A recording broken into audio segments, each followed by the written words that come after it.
If you're a boxing fan, you're definitely going to want to purchase Hall of Fame broadcaster Al Bernstein's new book, 30 Years, 30 Undeniable Truths About Boxing, Sports, and TV. It's a must read for fight fans. Al, great to see you again. Good to be with you, Smitty. Let's talk about the new book. Tell us about it.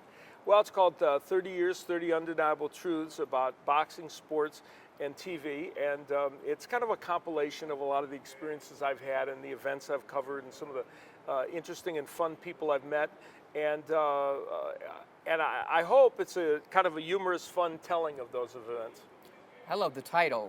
Where did you get the idea for this title? I'll tell you, to be honest, I couldn't really, when they wanted me to write this book, I said I couldn't really figure out how to write it in a lineal form, like some kind of like start at point A, get to point Z, I just couldn't figure out how to do that. So I thought I needed something that would allow me to make every chapter feel like something different, where I could just time travel back and forth and put them together in a loosely formed configuration and have them be the fabric of what's going on. So I said, what is one thing that I can do? And I thought of this undeniable truth, where I could come up with some ironic undeniable truth, where I could tie in a bunch of things. Like for instance, one of the undeniable truths is that beware of anyone who calls you Mister. And I came up with this one based upon Mike Tyson, because right at the beginning of his career, when I did his fights on ESPN, he was, of course, a young heavyweight. And as you remember from those years, he was very respectful, and you'd bump into him and he'd say, "Oh, hi, Mr. Bernstein," and he'd tell you about boxing history. And then, flash forward about 10 years to 1995, after he'd come out of prison for convicted of rape. And he was fighting Peter McNeely, and he wasn't too happy with ESPN about their coverage of the trial and all the rest of it. Though I wasn't a big part of that coverage, I was the face of boxing at ESPN, so some of the venom was, I guess, attached to me. But they managed to convince Tyson to do an interview with us on live TV at the weigh-in of the McNeely fight, and so I was there, and he got off the scales, and instead of coming right over to me, he kind of wandered over to where he sat down, and slowly putting his shirt on, slowly putting his pants on, lacing up his shoes, not what we'd planned. So finally, I'm filling time on live TV, and as you well know, that seconds feel like minutes, minutes feel like hours. And so finally I said, well, I've got to take a shot at this. So I get over there and I put the microphone there, and I say, let's see if we can hear from the former champ. Mike, can we get a word with you? And he looked up at me with this devilish grin and said, "No effing way." I said, "I'll take that as a no. Back to you, Charlie Steiner." And I end the chapter by saying, apparently we'd come a long way from Mr. Bernstein. So don't trust anybody that calls you Mr. An undeniable ending to that Yes. to that interview. It's funny though. When I sat down and did an entire show with Mike, he said something that made a lot of sense to me. Though he said that this business is so addictive, and even I Yeah. think for guys like, I think boxing broadcasters, and you've covered other sports, and I've covered other sports, but what does it take to be a boxing commentator? Well, Other than a little bit of insanity. yeah, well, that's necessary. I'd like to think that at the end of the day, it should take exactly the same things it takes to be a commentator elsewhere. And I know people see boxing differently, and they filter it through this idea that, oh, it's a kind of nutty, crazy kind of sport, and it is that. It's totally entrepreneurial, and the way the sport is configured in terms of the way the participants have to fight it, there's a never-ending amount of crazy things that can happen, more so it seems than in other sports. But at the end of the day, I think for us, for broadcasters, we're doing the same thing any good broadcaster would do in any other sport, and the same thing we do on other sports. I mean, or you should anyway. You should be informational to people. You should be telling them what's important. You should be enlightening them.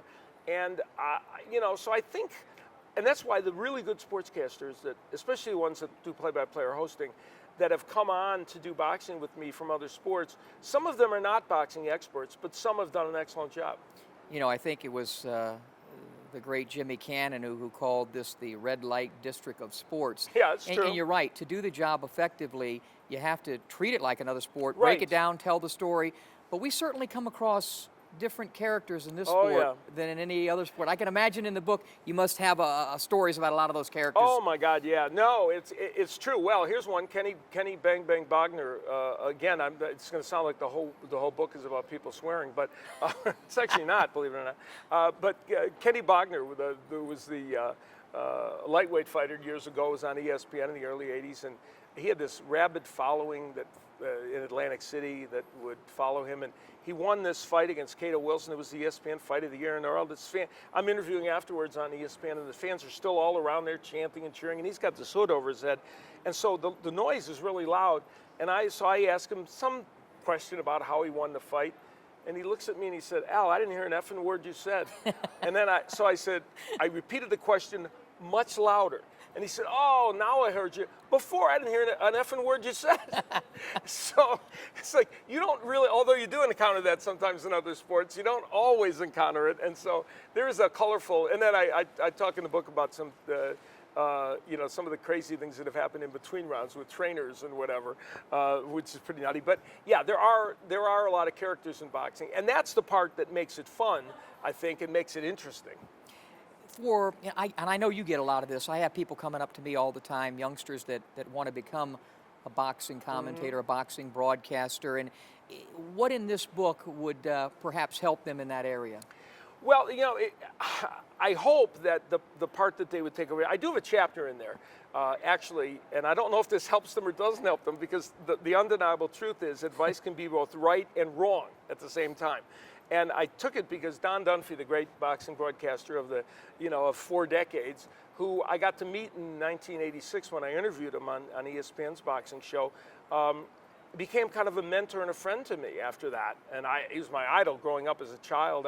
When I was a 10-year-old, I would sneak down and try and listen to the TV when I was supposed to be up, and I heard his voice. So he's an amazing guy. And he said, the one piece of advice I would give you is, once you're doing a boxing match, once that event starts, it's not about you. And at the end of the day, of course, what he's saying is, don't hijack an event. Of course, you want to show your personality. You don't want people to forget who you are. But at the end of the day, you don't want to hijack that event. You don't want to make yourself bigger than the event. And I thought that was great advice. And I said, the advice is right. But in today's world of sportscasting, if you gave that as advice to a young person, I'm not sure it would be right. Because at the end of the day, I think the majority of sportscasters today think it's always about them.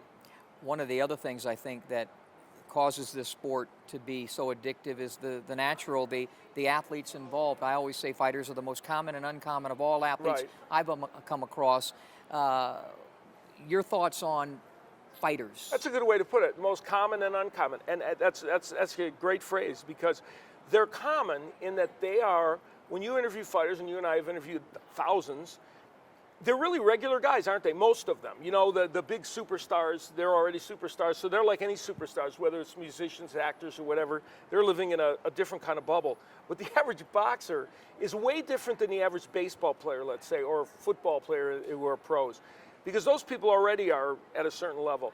These fighters are guys that sometimes hold down another job, often, until they get to be a champion.